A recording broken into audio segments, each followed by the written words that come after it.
Hadirin bapak-bapak, ibu-ibu beserta jamaah sekalian, setelah kemarin kita mempelajari bahwa sawabikul himam la tahriqu aswarul aqdar, bahwa semangatnya kita yang menggebu-gebu itu tidak akan sanggup untuk meruntuhkan benteng kepastian. Artinya semangat-semangatnya kita di dalam berikhtiar, tetap yang namanya ketentuan adalah takdirnya Allah Subhanahu wa taala, dan itu tidak bisa dipungkiri bahwa semua kejadian yang ada di alam dunia ini, matahari terbit, kita berjalan, bahkan sampai daun jatuh dari pohon, itu atas takdir dan izin Allah Subhanahu wa taala. Dan alhamdulillah, hikmah yang nomor 4 pun istilah kata ini litaukid, untuk menguatkan, untuk memahamkan, untuk meneguhkan keyakinan kita kepada Allah Subhanahu wa taala bahwa Allah lah takdir Allah segala-galanya di atas kita. Walaupun secara syariat menurut akidah Ahlus Sunnah wal Jamaah, syariat dengan hakikat bersamaan, tapi tetap didahulukan hakikat. Betul? Sebagaimana pemaparan Al-Musannif di dalam hikmah nomor 4, beliau menyatakan, qala al-musannifu, berkata Syekh Ibnu Athaillah As-Sakandari, bahwa arif nafsaka, istirahatkan diri kita dalam mengatur sesuatu, fama qoma bihi ghairuka, segala sesuatu yang sudah ditentukan oleh Allah Subhanahu wa taala. Kalau seandainya Allah sudah menakdirkan rizki kita, Allah sudah menakdirkan ilmu kita, Allah sudah menakdirkan apa yang bisa kita terima di dunia ini, maka itu mah bagian Allah, urusan Allah. Sebagaimana kita mempelajari di dalam Al-Fatihah, bahwa Al-Fatihah itu ada bagian Allah dan ada bagian manusia. Kata Allah, qasamtus shalah qismaini, aku membagi surah Al-Fatihah itu 2 bagian. As-shalah di sini maknanya Al-Fatihah. Nama lain dari Al-Fatihah di antaranya As-shalah, Al-asas, Al-wafi, Al-wafa, dan sebagainya. Salah satunya itu as-shalah. Qasamtus shalah qismaini, kata Allah di dalam hadis qudsi. Nabi Muhammad SAW menyatakan, aku, kata Allah, membagi bagian Al-Fatihah menjadi 2 bagian. Qismaini, 1 bagian untukku, wa qismaini lil abdi, dan 1 bagian lagi untuk hambaku. Wali abdi ma sa'ala, dan bagi hambaku terserah dia mau minta apa.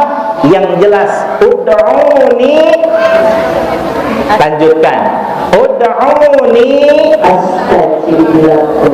Firman Allah Subhanahu wa taala, berdoalah engkau kepadaku wahai hamba-hambaku, astajib lakum, pasti akan aku ijabah untukmu. Cuma di sini ada rahasia, Ibu. Sudah tahu rahasianya? Boleh saya buka rahasianya? Oke lah kalau begitu. Bismillahirrahmanirrahim. Mau saya menerjemahkan apa Ibu yang menerjemahkan? Licik atau harus saya semuanya ya? Baik, saya bacakan dan Ibu menerjemahkan ya. Atau dibaliknya, sekarang Ibu baca dulu Bismillah, Al-Fatihah, Bismillah, Alhamdulillah, dan seterusnya ya. 1, 2, 3. Bismillahirrahmanirrahim. menyebut nama Allah yang Maha Pengasih lagi Maha Penyayang. Wa idza qala al-'abdu, dan apabila hambaku membaca bismillahirrahmanirrahim, ud'uni biraqiqaini, dia memanggilku dengan dua selendang kebesaranku. Selendang kebesaran Allah apa? Ar-Rahman dan Ar-Rahim. Lanjut.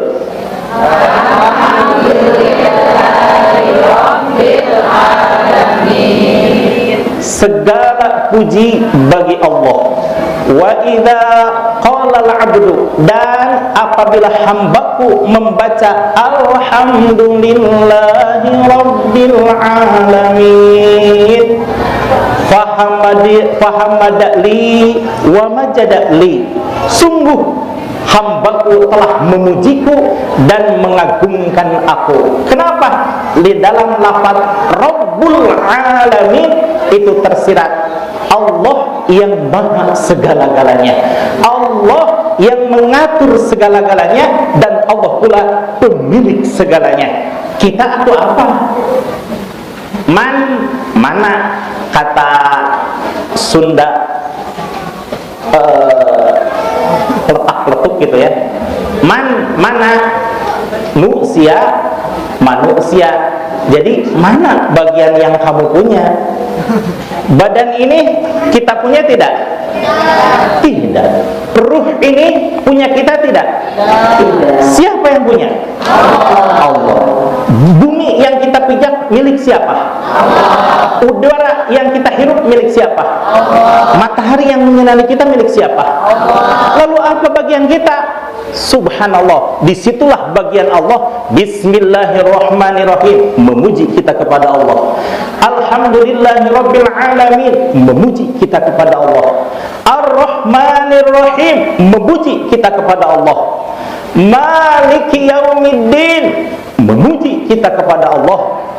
Iyyaka na'budu, memuji kita kepada Allah. Masih memuji dari lafaz bismillah sampai iyyaka na'budu, itu bagian Allah. Artinya hamba hanya memuji. Lalu bagaimana dan di mana bagian manusia? Nah, di sini rahasianya Bapak dan Ibu hadirin sekalian. Iyyaka na'budu, apa artinya? Hanya kepadamu lah ya Allah kami menyembah. Nah, itu menyembah berarti kita masih bagiannya Allah. Kita hanya memuji. Cuma ketika Allah menyebutkan wali abdi ma sa'ala, dan bagi hambaku terserah dia meminta apa. Dalam lafaz setengah dari lafaz iyyaka na'budu, nah setengahnya lagi wa iyyaka nasta'in, dan hanya kepada mulah ya Allah kami memohon pertolongan. Di situ Ibu bagian kita terserah apa yang kita minta kepada Allah. Mau beli motor? Boleh. Mau beli tanah? Boleh. Mau beli rumah? Bahkan yang paling rahasia sekalipun, apa tuh rahasia? Rahasia ini mah. Doa yang paling rahasia tidak seorang pun yang ketahui. Apa itu? Hanya Allah yang tahu. Masalah terserah hambaku mau minta apa. Yang jelas ud'uni astajib lakum, mintalah engkau hambaku kepadaku, kata Allah, astajib lakum, niscaya aku berikan kamu semuanya apa yang kamu minta. Maka menurut Kiai Haji Abu Arif LCMA almarhum dari Pondok Pesantren Fajar Dunia, Ibu hadirin jamaah sekalian, beliau adalah salah satu dari guru besar saya. Beliau banyak mengajarkan tentang semua keilmuan kepada saya, tata cara hidup, tata cara tidur, bahkan mandi, tobat saya diajarkan oleh beliau. Maka betapa nama beliau selalu tersirat di dalam hati saya. Maka berberkah Al-Fatihah, kita mengirimkan berkah Fatihah kepada beliau. Ala hadhihi niyyah wa ala kulli niyatin shalihah. Al-Fatihah. A'udzu billahi minasyaitonir rajim. Bismillahirrahmanirrahim. Alhamdulillahirabbil alamin.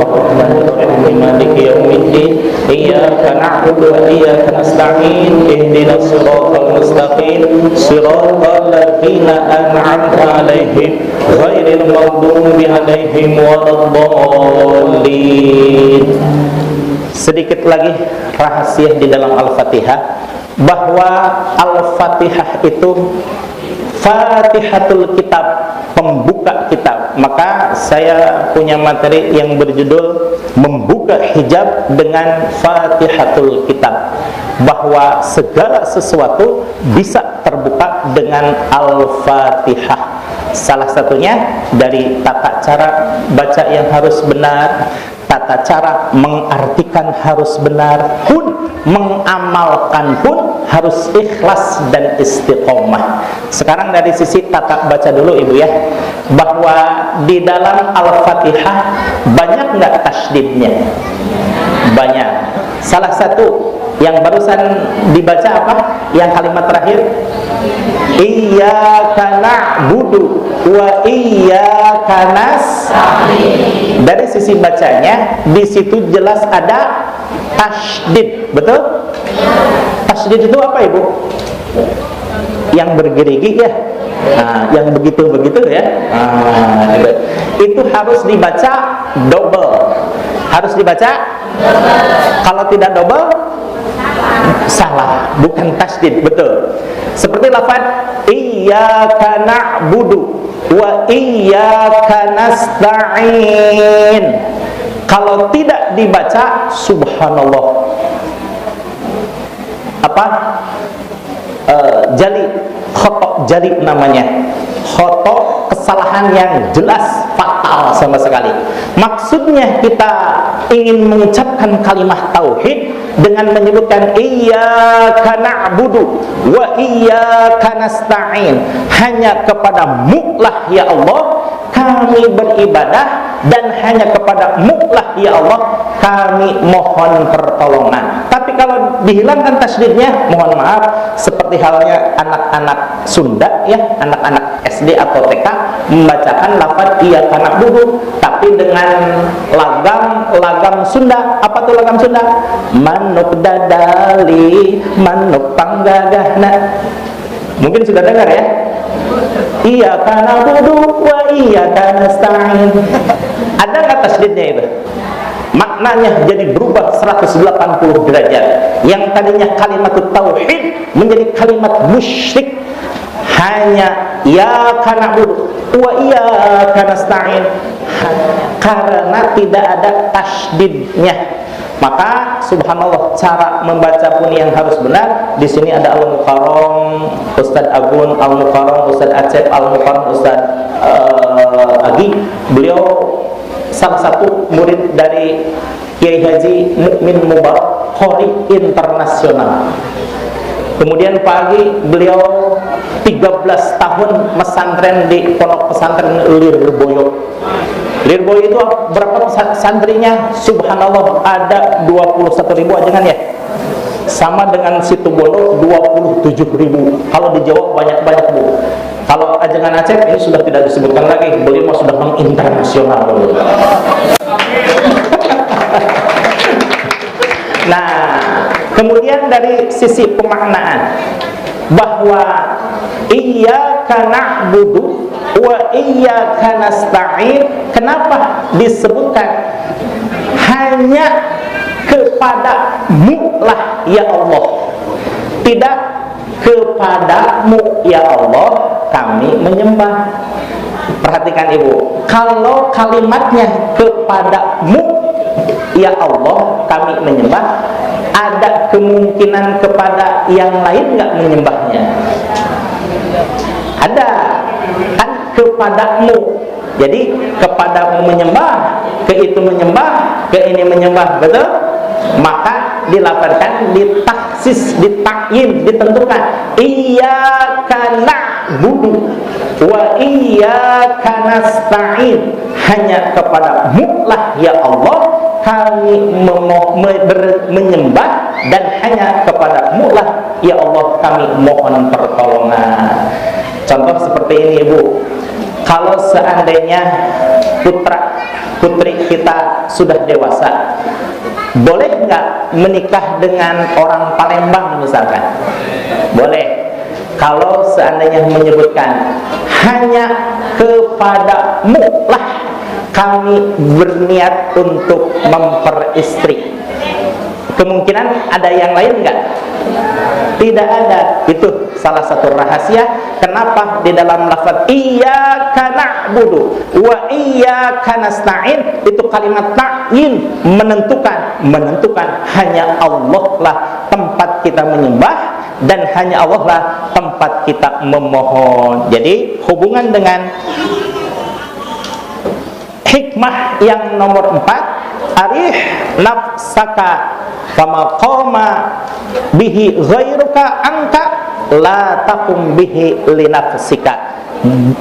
Jangan engkau berpikiran untuk bermain di dalam menentukan haknya Allah kalau seandainya segala sesuatu sudah ditentukan insya Allah. Baik Ibu.